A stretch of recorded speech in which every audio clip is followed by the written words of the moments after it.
desde as primeiras muralhas. A engenharia que molda o campo de batalha moderno. Engenharia militar na história. Olá, eu sou Alexander Pod. E eu sou a Erika Cast. Bem-vindos ao Podioncast, Engenharia Militar na História e na Atualidade. Olá. Seja bem-vindo ao Podioncast.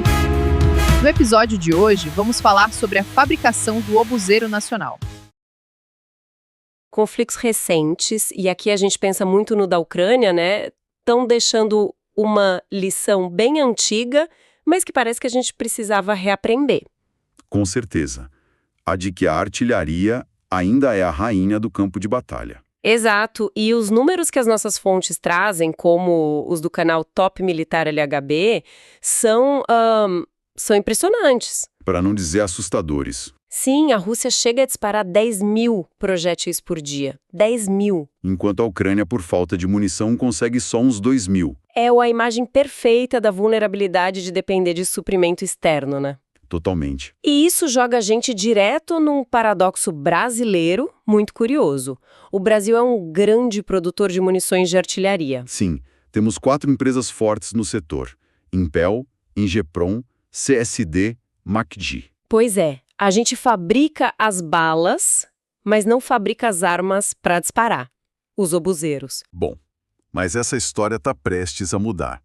E é por isso que a gente está aqui hoje. Verdade. O Exército Brasileiro iniciou um projeto, eu diria, bem ambicioso.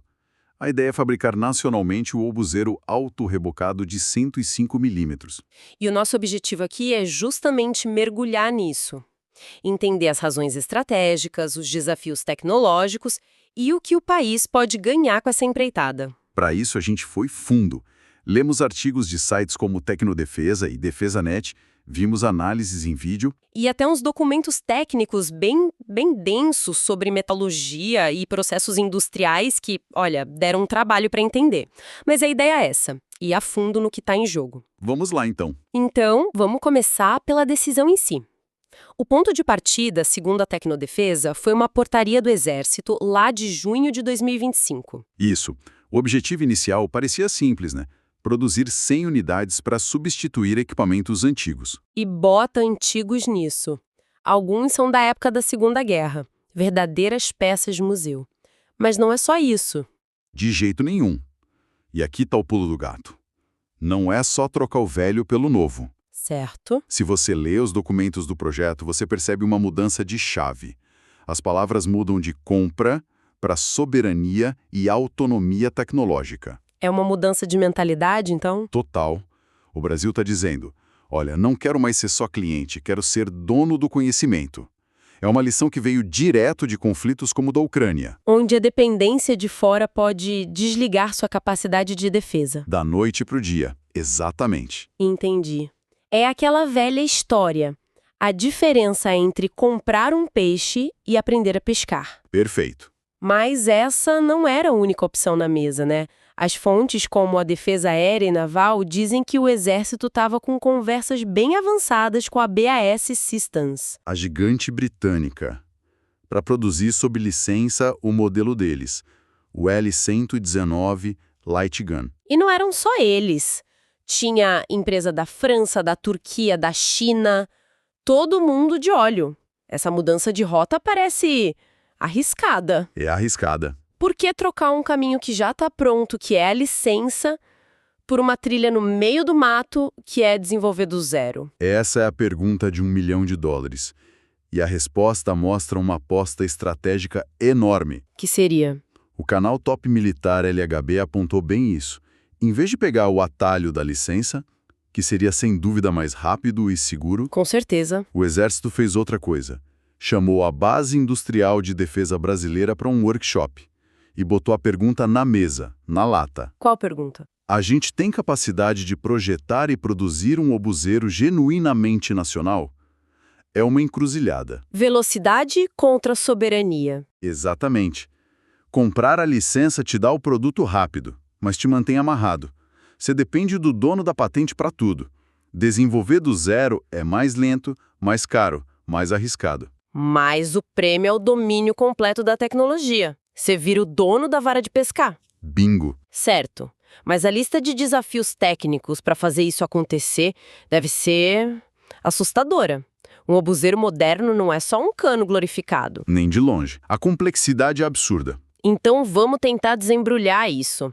Quais são os maiores obstáculos? Bom, com base nas fontes mais técnicas, a gente pode quebrar esse desafio em 3 pilares gigantes. O primeiro, e talvez o mais fundamental, é o material. O aço. O aço. E não é um aço qualquer. Um artigo acadêmico da Universidade de Trentin, na Eslováquia, detalha isso muito bem. A gente está falando de aços de altíssima resistência. Ok, altíssima resistência. O que isso significa na prática? Me dá uma ideia. Pensa no aço de um prédio. Esse aço especial é dezenas, talvez centenas de vezes mais resistente. A força de tensão chega a 2.000 megapascals. Uau! A pressão dentro do cano no momento do disparo é uma das forças mais extremas que a engenharia consegue controlar. E como se chega nesse material? Aí entram processos metalúrgicos super sofisticados. Um deles que as fontes citam é o Electroslag Remelting, ou ESR. E o que seria esse EFR? Pensa nesse aço como se fosse um cristal. Qualquer impureza, por menor que seja, uma bolha de ar microscópica, Certo. sob a pressão de um disparo, vira o ponto de partida para uma rachadura, uma falha catastrófica. O cano explode. Exatamente. O processo ESR é como se fosse uma diálise para o metal. Ele usa uma corrente elétrica para remover essas toxinas e garantir que o aço seja quase perfeitamente puro. Sem isso, não tem canhão seguro. Caramba! Ok, então o primeiro pilar é ter um material quase de ficção científica. E depois que você tem o bloco de aço perfeito, qual o segundo desafio? A fabricação de precisão. O material da Unisig, uma empresa que fabrica essas máquinas, dá uma boa ideia disso. Como funciona? Primeiro, máquinas de furação profunda. Imagina uma broca que perfura um bloco de aço por metros, mantendo uma precisão de milímetros.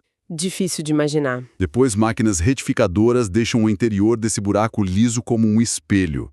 E aí vem a parte mais famosa. O raiamento. As ranhuras em espiral dentro do cano. Exato. Eu sempre imaginei isso como um processo quase artesanal, mas pelo que as fontes mostram, é o completo oposto, né? Totalmente o oposto. Hoje é pura alta tecnologia. Essas ranhuras que fazem o projétil girar para ter estabilidade... E precisão são feitas por robôs guiados por computador. As máquinas CNC. Elas cortam o metal com uma precisão que um ser humano jamais conseguiria. E o terceiro pilar? Já temos o material e as máquinas. Falta o quê? Falta um cérebro da operação. A engenharia avançada. Certo. Não adianta ter o superaço e os robôs se você não tem o conhecimento para orquestrar tudo. Um artigo da Atlantis Press, por exemplo, fala de um método de raiamento ainda mais moderno. Mais moderno que o CNC? Sim, a usinagem eletroquímica. Ele não corta o metal, ele o dissolve quimicamente, com eletricidade. A precisão é absurda. E para fazer isso... Você precisa de modelos matemáticos complexos, simulações em computador, engenheiros que entendam de física, química, computação. É a união de tudo isso que cria um obuseiro moderno. Certo, essa complexidade toda me faz pensar. Essa capacidade existe no Brasil hoje? Ou a gente está falando de construir tudo do zero? Como o Exército pretende juntar essas peças todas? E essa é a parte mais interessante da estratégia. As fontes, como a Tecnodefesa, mostram que o plano não é criar uma super fábrica estatal para fazer tudo. Não. E qual é a abordagem? É diferente. É mapear e fortalecer o que a gente já tem na nossa base industrial de defesa. O Exército organizou visitas a empresas em São Paulo que são peças-chave nesse quebra-cabeça. Que tipo de empresas, por exemplo? Visitaram a Villares Metals, que é uma referência mundial em aços e ligas especiais. O conhecimento de metalurgia de ponta já está lá. Ok. Visitaram também a Home, uma gigante brasileira que fabrica máquinas, ferramentas, torno CNC, o coração da usinagem de precisão. Então a ideia é montar uma cadeia de suprimentos nacional? Exatamente. A ideia é identificar quem pode fazer o quê. Quem fornece o aço, quem faz a usinagem, quem constrói os tubos. É montar o quebra-cabeça. Essa ideia de montar um quebra-cabeça industrial com várias empresas soa bem no papel, mas isso não cria uma fragilidade? Como assim? Eu lembro de ter lido um comentário num dos artigos de um leitor, acho que o nome era Rafael Oliveira. Ele questionava justamente a viabilidade disso. Se a Villares tiver um problema, ou a Home atrasar uma entrega, o projeto inteiro não para? É uma preocupação totalmente válida. Parece uma aposta alta numa cadeia de suprimentos que ainda nem existe de forma integrada? Sim, mas o Exército parece ter consciência disso. E a resposta, ou parte dela, está em outro projeto que já está rolando, que a DefesaNet mencionou. Que projeto? A revitalização dos obuseiros Light Gun que o Brasil já tem. Nesse projeto, o foco é nacionalizar uns 450 componentes, usando engenharia reversa. Ah, então um projeto serve de escada para o outro. Exatamente. Eles não estão pulando do 0 para o 100. Estão subindo degrau por degrau. Primeiro aprendem a manter e fabricar peças. Isso. E aí usam essa rede de fornecedores que já foi testada para dar o próximo passo. Fabricar a arma inteira. E essa estratégia de distribuir o risco também responde àquela preocupação do leitor. De que forma? Uma encomenda de 100 unidades talvez não justifique o investimento gigante de uma única empresa, mas é suficiente para engajar e capacitar uma rede de parceiros. Peraí, as fontes que a gente tem não falam só de aço e máquinas. Um artigo da APREPRO, a Associação Paranaense de Engenharia de Produção, fala de um conceito muito mais amplo. A indústria 4.0. Exato. Confesso que, quando li, a conexão não me pareceu óbvia. Você está me dizendo que a desculpa para modernizar a indústria brasileira e entrar na indústria 4.0 pode ser a fabricação de um canhão? Parece estranho, né? Mas é exatamente essa oportunidade que está na mesa. Me explica isso melhor. Pensa bem, você vai construir uma linha de produção do zero, para um produto super complexo. Você vai fazer uma fábrica do século XX ou vai construir a fábrica mais moderna possível? A mais moderna, claro. O artigo da APREPRO fala em fábricas inteligentes, onde máquinas conversam entre si, sistemas analisam dados. Fala também no conceito de gêmeos digitais. Certo, gêmeo digital ou digital twin é um termo que a gente ouve bastante, mas o que isso significa na prática, nessa fábrica de obuseiros? Significa que antes de comprar uma única máquina, os engenheiros podem construir uma réplica perfeita da fábrica inteira no computador. Uma simulação. Uma simulação ultra realista. Eles podem operar essa fábrica virtual, testar o desgaste de uma peça, simular uma falha, todos sem gastarem um centavo em equipamento real. É como jogar um videogame para evitar erros que custariam milhões no mundo real. Perfeito. E quando a fábrica física é construída, o gêmeo digital continua rodando em paralelo, recebendo dados e ajudando a prever manutenções. Então, o que tudo isso significa no fim do dia? O impacto disso parece ir muito, mas muito além de ter uma arma nova. Muito além. Primeiro, significa desenvolver mão de obra absurdamente qualificada. Segundo, dominar a produção de ligas metálicas que podem ser usadas na indústria de petróleo, na aviação e em equipamentos médicos. E terceiro? Terceiro, dar um salto em automação industrial, que é a chave da competitividade de qualquer país hoje. Faz todo sentido. Lembro de um comentário de outro leitor, o Adriano, que conectou esses pontos. Ele disse que dominar a fabricação de canhões, hoje, é o passo que falta para o Brasil conseguir fabricar as próprias torres para blindados como o Guarani. Precisamente. O projeto do obuseiro vira um catalisador. Ele força o país a resolver uma série de gargalos tecnológicos. O artigo da PREPRO lista 8 áreas-chave para implementar a indústria 4.0.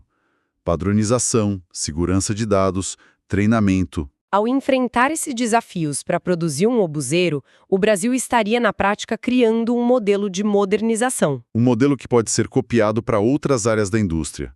O canhão é só a ponta do iceberg.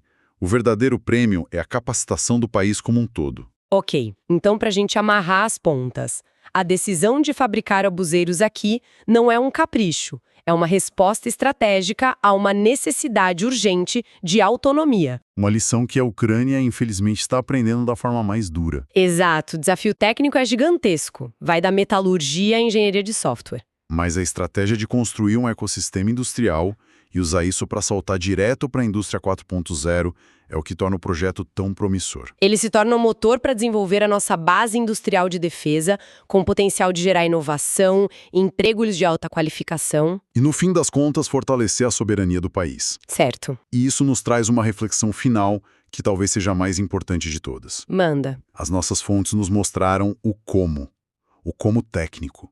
O aço especial existe, as máquinas existem, a engenharia pode ser desenvolvida, a capacidade técnica, ao que tudo indica, está ao nosso alcance. Mas... Contudo, aquele comentário do leitor Rafael Oliveira no Tecnodefesa levantou a questão crucial. Ele perguntou se o projeto seria sustentado por um contrato governamental grande, sério e com previsibilidade. a questão política e financeira. Exato. Então, a pergunta que fica no ar não é se a indústria brasileira consegue construir o obuseiro. Mas sim se haverá o compromisso de longo prazo para que isso aconteça. Se haverá o compromisso político e financeiro para transformar essa impressionante capacidade técnica numa realidade industrial sustentável. Porque a tecnologia, sem a continuidade do investimento, vira só um protótipo caro numa prateleira. Bom, esse foi o nosso Pod Encast de hoje. Engenharia Militar na História.